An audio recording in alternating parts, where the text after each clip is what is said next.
Hello friends, स्वागत है आपका अपने यूट्यूब चैनल वीएन एजुकेशन में। तो फ्रेंड्स, आज हम लोग प्रैक्टिस सेट संख्या 7 प्रैक्टिस करने वाले हैं। इससे पहले ध्यान दीजिएगा, हम लोगों ने 1 से लेकर 6 तक प्रैक्टिस सेट लगा रखा है, प्लेलिस्ट बना हुआ है। दोस्तों जाइए रिवीजन स्टार्ट कीजिए और चलिए चलते हैं सीधे प्रश्न की ओर बिना देरी किए। और प्रश्न की जाने से पहले एक रिक्वेस्ट है कि जो भी अगर चैनल को विजिट करके नए आए हैं, हमारे चैनल को सब्सक्राइब कर लें और अपने दोस्तों को शेयर ज़रूर कर दें।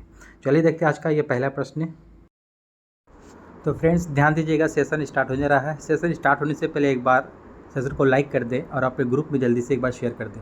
पहला प्रश्न देखिएगा, यहाँ कहता है निम्नलिखित में से कौन धनुर्विद्या के लिए अर्जुन पुरस्कार से सम्मानित होने वाला पहला व्यक्ति था। ध्यान दीजिएगा, यहाँ पर प्रश्न कहता है धनुर्विद्या के लिए कह रहा है कि अर्जुन पुरस्कार से सम्मानित होने वाला पहला व्यक्ति कौन था। ऑप्शन नंबर देखिएगा, यहाँ पर ऑप्शन नंबर 4 देखिएगा, कृष्णदास। यहाँ से आपका सही उत्तर हो जाएगा कृष्णदास। ठीक है, ऑप्शन नंबर 4 हो जाएगा यहाँ से सही उत्तर आपका कृष्णदास। इन्हें आपको 1974 में बैंकॉक में एशियाई खेलों में और 1982 में दिल्ली में और 3 एशियाई तीरंदाजी प्रतियोगिता में भारत का प्रतिनिधित्व किया था इन्होंने। और इनको ध्यान दीजिएगा, कृष्णदास को इनको आपको अर्जुन पुरस्कार से सम्मानित किया गया, यह पहला व्यक्ति थे।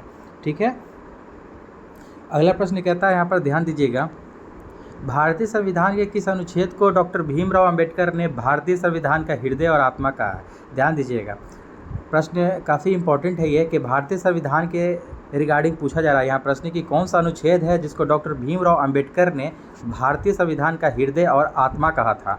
तो ध्यान दीजिएगा, 2 का आपको राइट आंसर ऑप्शन नंबर यहाँ से 4 हो जाएगा, अनुच्छेद 32। ठीक है, आर्टिकल 32 को भीमराव अंबेडकर ने भारतीय संविधान का हृदय और आत्मा कहा है। ठीक है, काफ़ी इंपॉर्टेंट प्रश्न है ये, बीपीएससी भी प्रश्न इसमें प्रश्न पूछा गया था ये बीपीएससी एग्जामिनेशन में। ठीक है, इसको ध्यान में रखेंगे आप लोग। नेक्स्ट क्वेश्चन कहता है यहाँ से कि राज्य शब्द का प्रयोग सर्वप्रथम किसने किया। ध्यान देंगे, राज्य जो ये आपको शब्द है इसका सर्वप्रथम प्रयोग किसने किया था। 3 का ऑप्शन नंबर 4 हो जाएगा, मैकियावेली ने किया था। किसने किया था? मैकियावेली ने किया था। ध्यान दीजिएगा, द प्रिंस नामक एक पुस्तक है जो आपको मैकियावेली का ही लिखा हुआ है। इसको भी प्रश्न को ध्यान में रखेंगे। नेक्स्ट क्वेश्चन 4 नंबर हम देखेंगे कि भारतीय संविधान के किस अनुच्छेद के अंतर्गत सशस्त्र बलों के सदस्यों के मौलिक अधिकारों को विशेष रूप से प्रतिबंधित किया जा सकता है। ध्यान देंगे, तो 4 का आपको राइट आंसर ऑप्शन नंबर 1 हो जाएगा, अनुच्छेद 33 हो जाएगा। ठीक है, आर्टिकल 33 यानी कि 33 में आपको ये दिया गया है अनुच्छेद में कि इसके अंतर्गत सशस्त्र बलों के सदस्यों के मौलिक अधिकारों को विशेष रूप से प्रतिबंधित किया जा सकता है। ठीक है, अनुच्छेद 33 के अंतर्गत। नेक्स्ट क्वेश्चन, पुलकेशिन द्वितीय किसका महानतम शासक था। ध्यान देंगे, यहाँ पर प्रश्न कहता है पुलकेशिन द्वितीय जो है ये किसका महानतम शासक था। तो 5 का आपको राइट आंसर ऑप्शन नंबर 2 हो जाएगा यहाँ से कि बादामी के चालुक्य का। ठीक है, बादामी के चालुक्य का आपको ये महानतम शासक था पुलकेशिन द्वितीय। नेक्स्ट क्वेश्चन देखेंगे हम लोग, उत्तरामेरूर शिलालेख से किसके प्रशासन से संबंधित जानकारी मिलती है। उत्तरामेरूर शिलालेख से किसके प्रशासन से संबंधित जानकारी मिलती है। 6 का ऑप्शन नंबर 4 हो जाएगा, ये चोल शासक। ठीक है, चोल वंश का से संबंधित जानकारी प्राप्त होती है। Next question, Pitt's India act 1784 क्या था। ध्यान देंगे, पिट्स इंडिया एक्ट जो आया था 1784 ईस्वी में, ये क्या था। 7 का देखिएगा ऑप्शन नंबर 2 हो जाएगा, ये नियामक अधिनियम था ये। ठीक है, एक अधिनियम आया था। ठीक है, 1784 पिट्स इंडिया एक्ट 1784 ईस्वी में। अगला प्रश्न कहता है कि एओह्यूम, ठीक है, एओह्यूम के संबंध में निम्नलिखित में से कौन सा कथन सही नहीं है। ध्यान दीजिएगा, यहाँ पर सही नहीं, एक गलत कथन के बारे में चूज करना है हम लोगों को। तो ध्यान दीजिएगा, ऑप्शन नंबर 1 कहता है कि वह ऑर्निथोलॉजिस्ट था। ये आपको सही है कि ऑर्निथोलॉजिस्ट था आपको ये एओह्यूम। वह भारतीय सिविल सेवा का सदस्य था, ये भी सही है। उसने भारतीय राष्ट्रीय कांग्रेस की स्थापना की थी, ये भी सही है, 1885 में हुआ था। ठीक है, याद रखिएगा, भारतीय राष्ट्रीय कांग्रेस की स्थापना कब हुई थी, 1885 ईस्वी में, एओह्यूम ने ही किया था। ठीक है, अब पहले अध्यक्ष कौन थे, WC बनर्जी। ठीक है, व्योमेश चंद्र बनर्जी, इनका भी नाम याद रखेंगे आप लोग। देखिएगा, ये भी सही है। 4 नंबर ऑप्शन कहता है उसने कांग्रेस के वार्षिकी सत्रों की 2 बार अध्यक्षता की। बिल्कुल गलत है, उसने कांग्रेस के वार्षिकी सत्रों की कोई भी अध्यक्षता नहीं की थी। तो ऑप्शन नंबर 4 यहाँ से आपको रॉन्ग हो जाएगा, यही आपका सही हो जाएगा क्योंकि निगेटिव क्वेश्चन पूछा गया था। अगला प्रश्न कहता है भारत में सामाजिक लेखांकन प्रणाली को किसमें वर्गीकृत किया जाता है। ध्यान दीजिएगा, यहाँ पे कहता है कि भारत में सामाजिक लेखांकन प्रणाली को किसमें वर्गीकृत किया जाता है, यानी कि उसका क्लासिफिकेशन जो है किसमें किया गया है। 9 का आपको राइट आंसर ऑप्शन नंबर 1 हो जाएगा यहाँ से, आय, उत्पाद और व्यय। ठीक है, आय, उत्पाद और व्यय में किया गया है वर्गीकृत। नेक्स्ट क्वेश्चन है कि अनिवार्य बचत का संबंध किससे है। अनिवार्य बचत का संबंध किससे है, तो 10 का यहाँ पर ध्यान दीजिएगा, राइट आंसर ऑप्शन नंबर 1 ही हो जाएगा यहाँ से, कि कीमतों में बढ़ोतरी के परिणाम स्वरूप खपत की कमी। कीमतों में जो बढ़ोतरी होती है उसके परिणाम स्वरूप खपत की कमी, यही आपको अनिवार्य बचत का यह संबंधित है इससे। नेक्स्ट क्वेश्चन है आपका कि श्रम की मांग को क्या कहते हैं। श्रम की मांग को क्या कहते हैं, तो 11 का आपको राइट आंसर देखिएगा, ऑप्शन नंबर यहाँ से 3 हो जाएगा दोस्तों, कि व्युत्पन्न मांग। ठीक है, श्रम की मांग को व्युत्पन्न मांग कहते हैं। नेक्स्ट क्वेश्चन है कि निम्नलिखित में से कौन सा माल एवं सेवाओं पर निवेश व्यय नहीं है। ध्यान दीजिएगा, कौन सा माल पूछ रहा है और सेवाओं पर निवेश का जो व्यय जो भोला होता है, खर्च, वो आपको नहीं है इनमें से। तो ध्यान दीजिएगा, 12 का ऑप्शन नंबर 2 हो जाएगा, मकान की खरीद।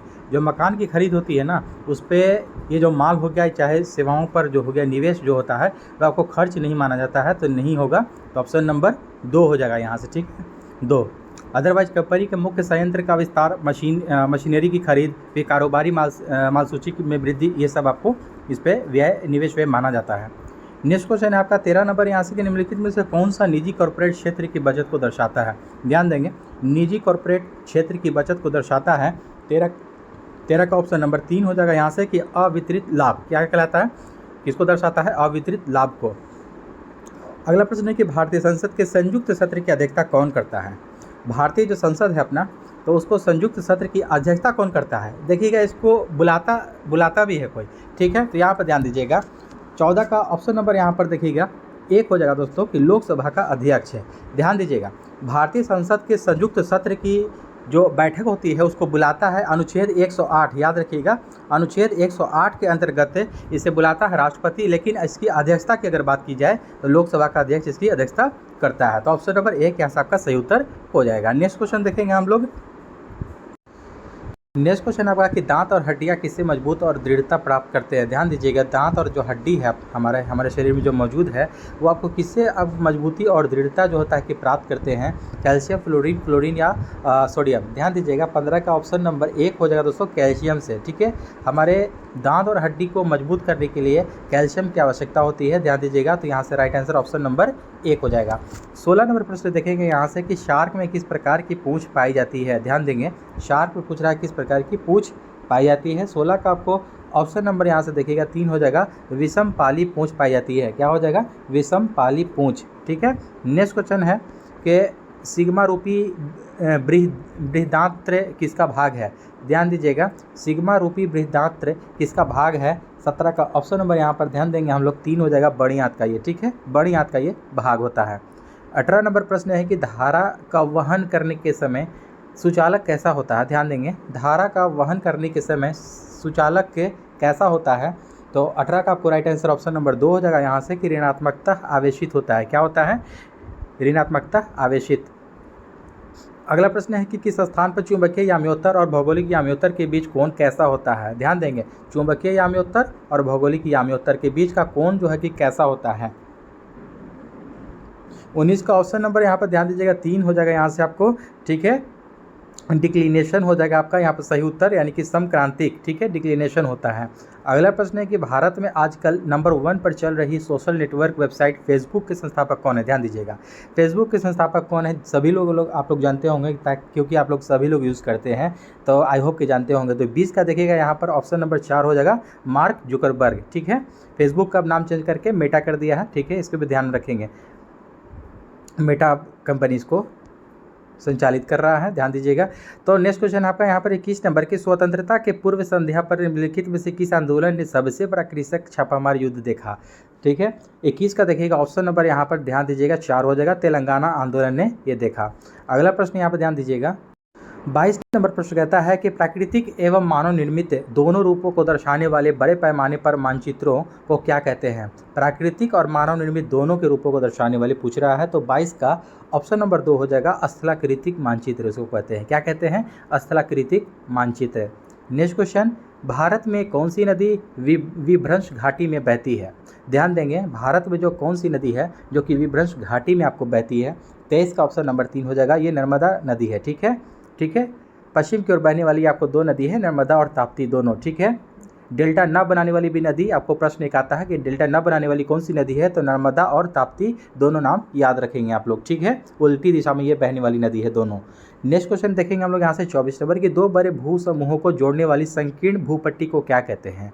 दो बड़ी भू समूहों को जोड़ने वाली संकीर्ण भूपट्टी को क्या कहते हैं? 24 का 4 हो जाएगा, ये उसको भू संधि कहते हैं, यानी कि स्थल डब्लूमध्य कहते हैं। ठीक है, स्थल डब्लूमध्य है। नेक्स्ट क्वेश्चन है आपका, क्या अपातनी कहाँ मुख्य जनजाति समूह है? ध्यान दीजिएगा, अपातनी कहाँ का मुख्य जनजाति समूह है? तो 25 का देखिएगा, यहाँ पर ध्यान देंगे, ऑप्शन नंबर 4 हो जाएगा, अरुणाचल प्रदेश। ठीक है, नॉर्थ ईस्ट का ये आपको स्टेट है अरुणाचल प्रदेश। ठीक है, यहाँ पर ध्यान देंगे। और साथ साथ ध्यान दीजिएगा कि अरुणाचल प्रदेश से और भी हम लोग फैक्ट कुछ जान लेते हैं यहाँ पर कि भारत में सबसे कम जनसंख्या घनत्व वाला अगर राज्य पूछेगा तो अरुणाचल प्रदेश ही आप लोग आंसर लगाएंगे। कितना व्यक्ति? 17 व्यक्ति मात्र है प्रति वर्ग किलोमीटर यहाँ निवास करते हैं, तो इस फैक्ट को भी आप लोग याद रखेंगे। नेक्स्ट क्वेश्चन यहाँ पे ध्यान दीजिएगा, एमसीसी के निम्नलिखित अध्यक्षों में से कौन पेशेवर क्रिकेटर नहीं थे? ध्यान देंगे, यहाँ पर कह रहा है कि कौन पेशेवर क्रिकेटर इनमें से नहीं, कह रहा है कि एमसीसी में। तो यहाँ पर ध्यान दीजिएगा, Ted Dexter, Colin Cowdrey, Peter में या क्रिस्टोफर मार्टिन जेंकिंस। ध्यान देंगे 26 का यहाँ पर आपको राइट आंसर ऑप्शन नंबर 4 हो जाएगा, क्रिस्टोफर मार्टिन जेंकिंस ये आपको क्रिकेटर नहीं थे। ऑप्शन नंबर यहाँ से 4 सही उत्तर हो जाएगा। नेक्स्ट क्वेश्चन देखेंगे यहाँ से कि किस राज्य ने गंगा डॉल्फिन को राज्य जलीय जीव घोषित किया है? कौन सा राज्य किया है? तो ध्यान देंगे, काफ़ी इंपॉर्टेंट प्रश्न हो जाएगा ये, 27 नंबर आपका। तो कह रहा है कि किस राज्य ने, तो ध्यान दीजिएगा इसका राइट आंसर ऑप्शन नंबर 1 हो जाएगा, उत्तर प्रदेश। ठीक है, उत्तर प्रदेश जो है कि गंगा डॉल्फिन को अभी राज्य ने जलीय जीव घोषित किया है। ठीक है, ध्यान दीजिएगा, गंगा डॉल्फिन जो है उसका आपको वैज्ञानिक नाम अगर पूछ देगा तो यार ध्यान दीजिएगा, प्लेटनिस्टा गैंगेटिका इसका नाम है, इसको भी ध्यान रखेंगे आप लोग। नेक्स्ट क्वेश्चन है आपका कि एलन मस्क के स्पेस एक्स ने एक ही रॉकेट में बहुत से उपग्रहों को प्रक्षेपित करने की एक नया विश्व रिकॉर्ड कायम किया है। इस संबंध में निम्नलिखित में दिए गए कथनों पर विचार करना है। ठीक है, तो दोस्तों चलिए विचार करते हैं हम लोग। तो ऑप्शन नंबर देखिएगा यहाँ से, ध्यान दीजिएगा, 1 कहता है, यहाँ पर ध्यान देंगे हम लोग, ऑप्शन नंबर 1 पढ़ेंगे यहाँ से कि इसने एक ही रॉकेट पर 143 उपग्रहों को प्रक्षेपित करके नया विश्व रिकॉर्ड बनाया है। ये तो आपको बिल्कुल सही है, और इसमें वाणिज्यिक और सरकारी क्यूबसैट, माइक्रोसैट और 10 स्टारलिंक उपग्रह शामिल है, तो ये भी आपका सही है। तो दोनों यहाँ पर सही है, तो ऑप्शन नंबर यहाँ पर ध्यान देंगे, तो ऑप्शन नंबर यहाँ से 4 हो जाएगा सही, 1 और 2 दोनों सम्मिलित रूप से सही हैं। नेक्स्ट क्वेश्चन है कि संयुक्त राष्ट्र सुरक्षा परिषद के अस्थायी सदस्य की कार्य अवधि कितनी होती है? ध्यान दीजिएगा, यूएनओ के बारे में पूछा जा रहा है कि अस्थायी सदस्य की कार्य अवधि कितनी होती है। 29 का देखिएगा राइट आंसर ऑप्शन नंबर यहाँ पर 4 हो जाएगा, 2 वर्ष। कितनी होती है? 2 वर्ष होती है यहाँ पर। ठीक है, तो सुरक्षा परिषद में यहाँ पर ध्यान दीजिएगा, यूएनओ में आपको सुरक्षा परिषद से टोटल आपको कितने 15 सदस्य आते हैं, 15 देश, जिसमें आपको 5 आपको अस्थायी देश हैं और 10 अस्थायी सदस्य हैं। वही जो अस्थायी पूछ रहा है इसका आपको कार्यकाल 2 वर्ष का होता है। ठीक है, 5 अस्थायी आपको कौन कौन से सदस्य हैं, तो देखिएगा, ध्यान दीजिएगा आपको, और अमेरिका है, रूस है, चीन है, ब्रिटेन है और फ्रांस है। ये 5 देश ऐसे हैं जो कि अस्थायी देश है। इनके पास आपको वीटो पावर भी मौजूद है, इन्हें भी ध्यान रखेंगे। ठीक है, वीटो शक्ति का ये लोग यूज़ कर सकते हैं, और अस्थायी देश वीटो शक्ति का यूज़ नहीं कर सकते हैं। नेक्स्ट क्वेश्चन है कि भारत का वह कौन सा राज्य है जिसने सबसे पहले खाद्य सुरक्षा कानून को पारित किया था? ध्यान देंगे, 30 का आपको राइट आंसर ऑप्शन नंबर यहाँ से 3 हो जाएगा, छत्तीसगढ़। छत्तीसगढ़ ऐसा राज्य है जिसे सबसे पहले खाद्य सुरक्षा कानून को पारित किया था। नेक्स्ट क्वेश्चन कि वरामिहिर का बृहद संहिता ग्रंथ आधारित है। वरामिहिर का आपको ये बृहद संहिता एक ग्रंथ है, एक आधारित है आपको, तो 31 का राइट आंसर ऑप्शन नंबर 4 हो जाएगा, खगोल विज्ञान पर आधारित है। नेक्स्ट क्वेश्चन कि विदेश मंत्री डॉक्टर एस जयशंकर ने किस देश में महात्मा गांधी की प्रतिमा का अनावरण किया है? काफ़ी इंपॉर्टेंट प्रश्न हो जाएगा, इसको बीबीए लगा लेंगे, एग्जाम के रिगार्डिंग काफ़ी इंपॉर्टेंट हो जाएगा। ठीक है, डॉक्टर एस जयशंकर ने किस देश में आपको कह रहा है कि महात्मा गांधी की प्रतिमा का अनावरण किया है? तो 32 का आपको राइट आंसर ऑप्शन नंबर 3 हो जाएगा, वियतनाम। ठीक है, वियतनाम में किया है। नेक्स्ट क्वेश्चन, यदि मैं किसी नक्शे को उल्टा करके पढ़ता हूं तो गुजरात होगा। ध्यान दीजिएगा, यदि मैं किसी नक्शे को कह रहा है कि उल्टा करके अगर पढ़ता हूं तो गुजरात होगा, मतलब किस साइड होगा नक्शा को, अगर भारत का जो नक्शा है हमारा उल्टा करके अगर पढ़ते हैं देखते हैं तो गुजरात जो है पूछ रहा है, गुजरात का कौन से डायरेक्शन में होगा। 33 का यहाँ पर ध्यान दीजिएगा, 33 का राइट आंसर ऑप्शन नंबर 4 हो जाएगा, मेरे दाईं ओर। ठीक है, मेरे दाईं ओर। ऑब्वियसली आपको देखिएगा गुजरात जो है कि बाईं ओर पड़ता है। ठीक है, ठीक है, गुजरात बाईं ओर पड़ता है। अगर नक्शा को हम पलट देंगे अगर, तो जाहिर सी बात है कि दाईं ओर मेरी हो जाएगी। ठीक है, नेक्स्ट क्वेश्चन देखेंगे हम लोग यहाँ से कि ईस्ट इंडिया कंपनी को बंगाल, बिहार व उड़ीसा में दीवानी का अधिकार किसने प्रदान किया? किसने प्रदान किया? ध्यान देंगे 34 का यहाँ पर राइट आंसर, 34 का देखिएगा ऑप्शन नंबर 4 हो जाएगा, शाह आलम द्वितीय ने। ठीक है, 34 का शाह आलम द्वितीय हो जाएगा यहाँ से आपका सही उत्तर। अगला प्रश्न कहता है भारत के प्रधानमंत्री बनने के लिए आवश्यक न्यूनतम आयु क्या है? ध्यान दीजिएगा, भारत का प्रधानमंत्री पूछ रहा है कि न्यूनतम आयु बनने के लिए कितना उम्र चाहिए? तो 35 का यहाँ पर राइट आंसर ऑप्शन नंबर 1 हो जाएगा, 25 साल। यानी कि देखिएगा लोकसभा का सदस्य बनने के लिए न्यूनतम 25 वर्ष है, वही प्रधानमंत्री हो गया आपको 25 साल। और राज्यसभा पूछता है तो 30 वर्ष हो जाएगा आपको। ठीक है, 30 वर्ष होता है। नेक्स्ट क्वेश्चन देखेंगे यहाँ से हम लोग 36 नंबर की, निम्नलिखित में से किस भाषा में संगम साहित्य लिखा गया? ध्यान देंगे, संगम साहित्य जो है कि कौन सी भाषा में लिखा गया है? तो 36 का यहाँ पर राइट आंसर ऑप्शन नंबर यहाँ से 1 हो जाएगा, तमिल भाषा। क्या हो जाएगा? तमिल भाषा में। नेक्स्ट क्वेश्चन कि खेलों में उत्कृष्टता के लिए कौन सा पुरस्कार दिया जाता है? ध्यान दीजिएगा, खेलों में उत्कृष्टता के लिए सबसे अच्छा मतलब कि करने के लिए कौन सा पुरस्कार दिया जाता है? तो 37 का आपको राइट आंसर ऑप्शन नंबर 2 हो जाएगा, अर्जुन पुरस्कार दिया जाता है। नेक्स्ट क्वेश्चन है कि सरकार ने अक्टूबर 2023 में किस कंपनी को नवरत्न का दर्जा दिया है? 2023 में सरकार ने कौन सी कंपनी है जिसको नवरत्न का दर्जा प्रदान किया? तो यहाँ पर ध्यान देंगे ऑप्शन नंबर 4 हो जाएगा, इरकॉन इंटरनेशनल और राइट्स को। ठीक है, इरकॉन इंटरनेशनल और राइट्स को नवरत्न कंपनी का दर्जा प्राप्त हुआ है। नेक्स्ट क्वेश्चन, दिन इलाही शुरुआत किसने की थी? दिन इलाही की शुरुआत किसने की थी? तो 39 का यहाँ पर राइट आंसर ऑप्शन नंबर 3 हो जाएगा, अकबर ने। दिन इलाही की शुरुआत जो किसने की थी? अकबर ने किया था। कब किया था यह भी जान लीजिए, 1582 ईस्वी। ठीक है, 1582 में किया था। अगला प्रश्न कहता है कि पश्चिम चंपारण जिला के शिवालिक पहाड़ी में किस प्रकार की चट्टान की प्रधानता है? ठीक है, पश्चिमी चंपारण के बारे में पूछ रहा है कि जो जिला है आपको, वहाँ पे शिवालिक पहाड़ी में किस प्रकार की चट्टान की प्रधानता है?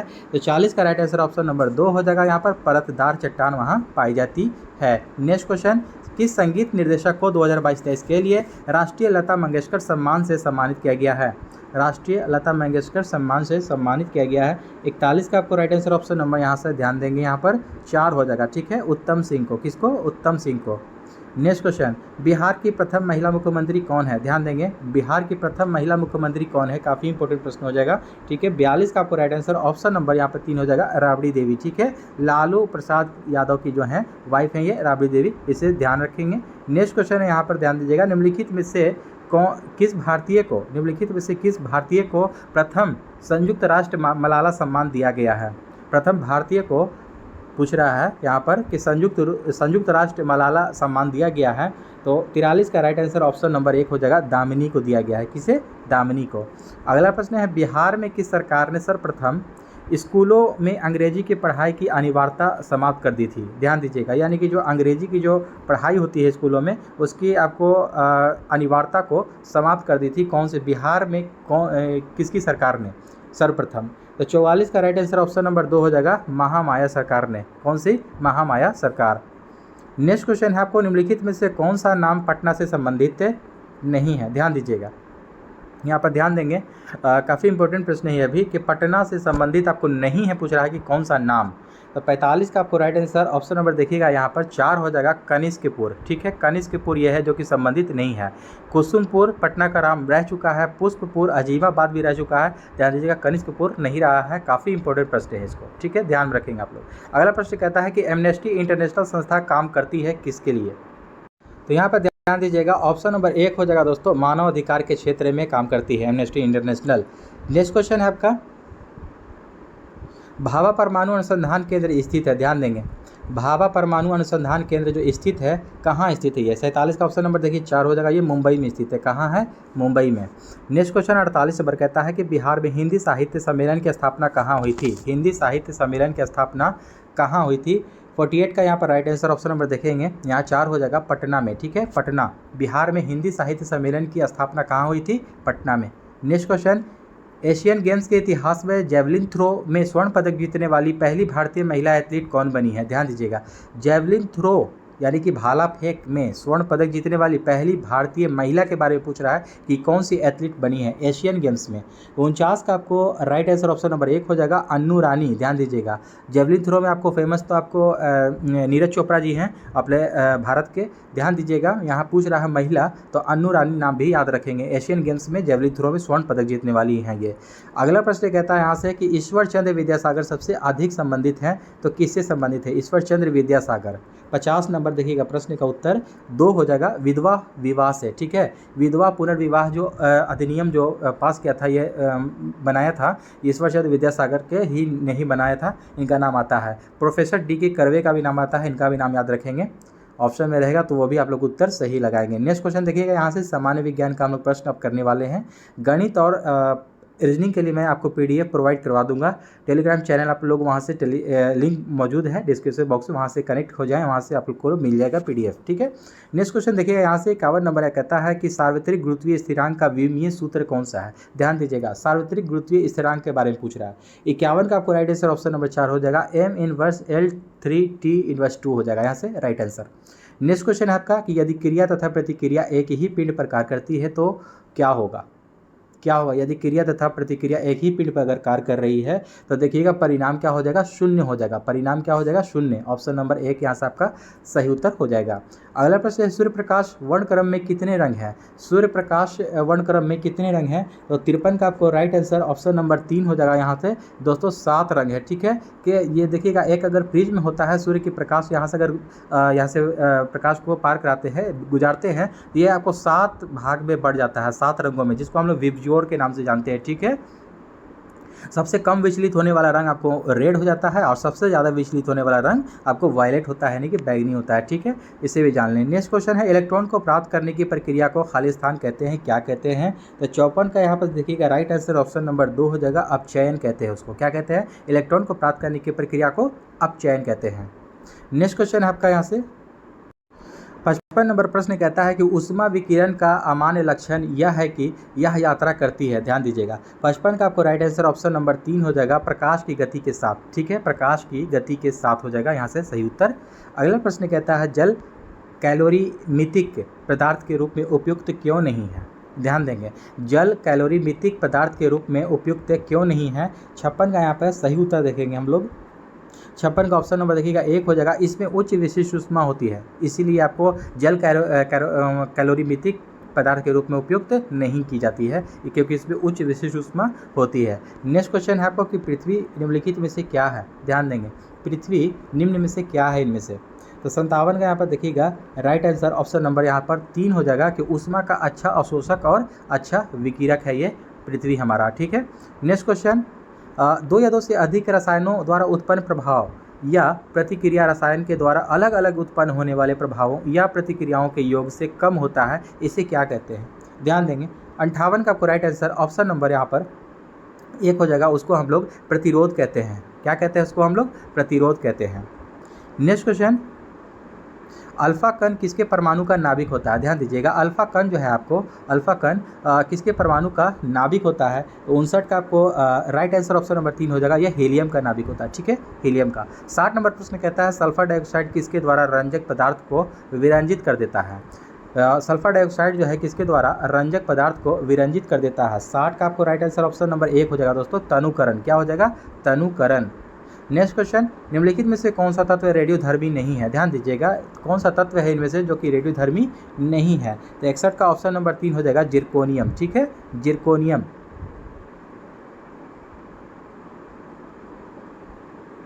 नेक्स्ट क्वेश्चन हम लोग देखेंगे यहाँ से 62 नंबर प्रश्न कहता है कि किसी अयस्क को वायु की अनुपस्थिति में उसके गलन बिंदु से कम ताप तक गर्म करने को क्या कहते हैं। ध्यान दीजिएगा यहाँ पर कि कह रहा है कि किसी अयस्क को हम लोग वायु की अनुपस्थिति में यानी कि एब्सेंटिंग में गलन बिंदु तक से कम ताप पर गर्म करने को हम लोग क्या कहते हैं उसको। तो 62 का देखिएगा यहाँ से ऑप्शन नंबर 2 हो जाएगा, निस्तापन कहते हैं उसको हम लोग। क्या कहते हैं, निस्तापन। अगला प्रश्न कहता है यहाँ पर देखिएगा 63 नंबर प्रश्न कहता है कि निम्नलिखित में से कौन सा तत्व सर्वाधिक विद्युत ऋणात्मक है। ध्यान दीजिएगा, सर्वाधिक विद्युत ऋणात्मक है कौन सा तत्व है। 63 का ऑप्शन नंबर 1 हो जाएगा फ्लोरीन। ठीक है, फ्लोरीन यहाँ से आपका सही उत्तर हो जाएगा। नेक्स्ट क्वेश्चन 64 नंबर है कि उस यौगिक को चिन्हित कीजिए जिसमें आयनी सहसंयोजक तथा उप सहसंयोजक आबंध हैं। ध्यान देंगे 64 का आपको राइट आंसर ऑप्शन नंबर 1 हो जाएगा NH4Cl। ठीक है, NH4Cl हो जाएगा। जिस ठोस अपशिष्ट का पुनः प्रयोग या पुनश्चक्रण नहीं किया जा सकता है उसे निपटाने के लिए निम्नलिखित में से कौन सी विधि या प्रक्रिया है। कौन सी प्रक्रिया है। 65 का ऑप्शन नंबर यहाँ पर ध्यान दीजिएगा 4 हो जाएगा यहाँ पर दोस्तों कि जमीन में भरना, भस्मीकरण और ताप अपघटन और गैसीकरण यानी कि उपर्युक्त सभी हो जाएगा यहाँ से सही उत्तर। नेक्स्ट क्वेश्चन आपका 66 नंबर की किस संयुक्त राष्ट्र सम्मेलन को पृथ्वी शिखर नाम दिया गया है। पृथ्वी शिखर नाम दिया गया है कौन से संयुक्त राष्ट्र सम्मेलन को। 66 का राइट आंसर ऑप्शन नंबर 2 हो जाएगा दोस्तों। पर्यावरण एवं विकास पर 1992 में संयुक्त राष्ट्र सम्मेलन जो हुआ था उसी को ये पृथ्वी शिखर नाम दिया गया है। नेक्स्ट क्वेश्चन यहाँ पर ध्यान दीजिएगा ग्रीन हाउस इफेक्ट का क्या अभिप्राय है। ग्रीन हाउस इफेक्ट का क्या अभिप्राय है। 67 का यहाँ पर ध्यान दीजिएगा ऑप्शन नंबर 2 हो जाएगा। कार्बन डाइऑक्साइड गैसों के कारण सौर ऊर्जा का संग्रह ही आपको ग्रीन हाउस इफेक्ट कहलाता है। क्या कहलाता है। कार्बन डाइऑक्साइड यानी कि CO2 जो गैस होता है उसके कारण सौर ऊर्जा का संग्रह जो होता है उसी को ग्रीन हाउस इफेक्ट हम लोग कहते हैं। नेक्स्ट क्वेश्चन आपका निम्नलिखित में से शैवाल का उदाहरण है। कौन सा उदाहरण इनमें से शैवाल का। 68 का 68 का आपको देखिएगा ऑप्शन नंबर यहाँ पर 2 हो जाएगा डायटम। क्या हो जाएगा डायटम यहाँ पे सही उत्तर हो जाएगा। नेक्स्ट क्वेश्चन वातावरण में सल्फर डाइऑक्साइड की मात्रा को किसके प्रयोग से कम किया जा सकता है। सल्फर डाइऑक्साइड के ध्यान देंगे हम लोग। ध्यान दीजिएगा ऑप्शन नंबर यहाँ पर देखिएगा 4 हो जाएगा दोस्तों 69 का कम सल्फर वाले ईंधन। 70 नंबर प्रश्न है कि निम्नलिखित में से कौन सी वातावरणीय गैसें ग्रीन हाउस गैसें होती हैं। ठीक है, ग्रीन हाउस गैसें होती हैं। ध्यान दीजिएगा यहाँ पर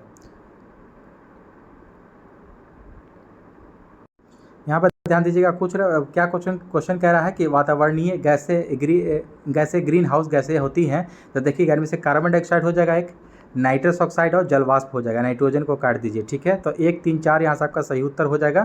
तो यहाँ पर ध्यान देंगे 1 3 4 किस में ऑप्शन नंबर 1 में है। नेक्स्ट क्वेश्चन है कि मच्छरों के जैविक नियंत्रण के लिए निम्नलिखित में से किसका प्रयोग किया जाता है। ध्यान देंगे मच्छरों के जैविक नियंत्रण के लिए कह रहा है कि निम्नलिखित में से किसका यूज़ करते हैं हम लोग। तो 71 का आपको राइट आंसर ऑप्शन नंबर यहाँ पर 2 हो जाएगा। गम्बूसिया का यूज़ किया जाता है। किसका। गम्बूसिया। नेक्स्ट क्वेश्चन है कि लाइसोसोम को उनके खालिस्तान की वजह से आत्मघाती थैली के रूप में जाना जाता है। किसकी वजह से। ध्यान देंगे यहाँ पर काफ़ी इंपॉर्टेंट प्रश्न है। 72 का ऑप्शन नंबर 3 हो जाएगा हाइड्रोलिटिक एंजाइम के कारण। ठीक है, हाइड्रोलिटिक एंजाइम के कारण जो है कि आत्मघाती थैली कहा जाता है किसको। लाइसोसोम को। ठीक है, नेक्स्ट क्वेश्चन है आपको यहाँ से 73 नंबर के हमारे सौर मंडल में सबसे बड़ा ग्रह कौन सा है। सबसे बड़ा प्लैनेट के बारे में पूछ रहा है कि हमारे सौर मंडल में कौन सा है। तो 73 का राइट आंसर ऑप्शन नंबर 4 हो जाएगा। बुध जो हो जाएगा आपका सबसे बड़ा आपको ग्रह है यहाँ पर बुध हो जाएगा। ठीक है, मरकरी। ठीक है, नेक्स्ट क्वेश्चन हम लोग देखेंगे और सबसे ज़्यादा उपग्रहों वाला ग्रह कौन सा अगर पूछ देगा दोस्तों तो शनि याद रखिएगा। ठीक है, शनि सबसे ज़्यादा उपग्रहों वाला ग्रह हो जाएगा शनि। ठीक है, नेक्स्ट क्वेश्चन देखेंगे हम लोग यहाँ पर से 74 नंबर की भारत द्वारा अंटार्कटिक में स्थापित प्रथम अनुसंधान स्टेशन का नाम क्या है। ध्यान दीजिएगा अंटार्कटिक जो ये महाद्वीप है वहाँ पर स्थापित प्रथम अनुसंधान स्टेशन का नाम पूछा जा रहा है भारत द्वारा जो स्थापित किया गया है। तो 74 का ऑप्शन नंबर देखिएगा 3 हो जाएगा मैत्री। ठीक है, मैत्री यहाँ से आपको प्रथम स्थापित करने वाला स्टेशन था। पर सबसे पहले यही स्थापित किया गया था। अगला प्रश्न कहता है 75 नंबर जो कि सेट का अंतिम प्रश्न है दोस्तों कि वह आंकड़ा संचय कौन सा है जिसमें अभिलेखों को वृक्षाकार संरचना में व्यवस्थित किया जाता है। वह आंकड़ा संचय कौन सा है जिसमें अभिलेखों को वृक्षाकार संरचना में व्यवस्थित किया जाता है। तो 75 का यहाँ पर से ध्यान दीजिएगा ऑप्शन नंबर 2 यहाँ से सही उत्तर हो जाएगा पदानुक्रमिक आंकड़ा संचय। ठीक है, तो दोस्तों यहाँ से सेट समाप्त हुआ। अगला सेट में हम लोग मिलते हैं दोस्तों। तो दोस्तों आई होप कि हमारा सेट अच्छा लगा तो चैनल को सब्सक्राइब कीजिए और फिर दोस्तों भी शेयर ज़रूर करना। ठीक है, एक और नए सेट में मिलते हैं। जय हिंद।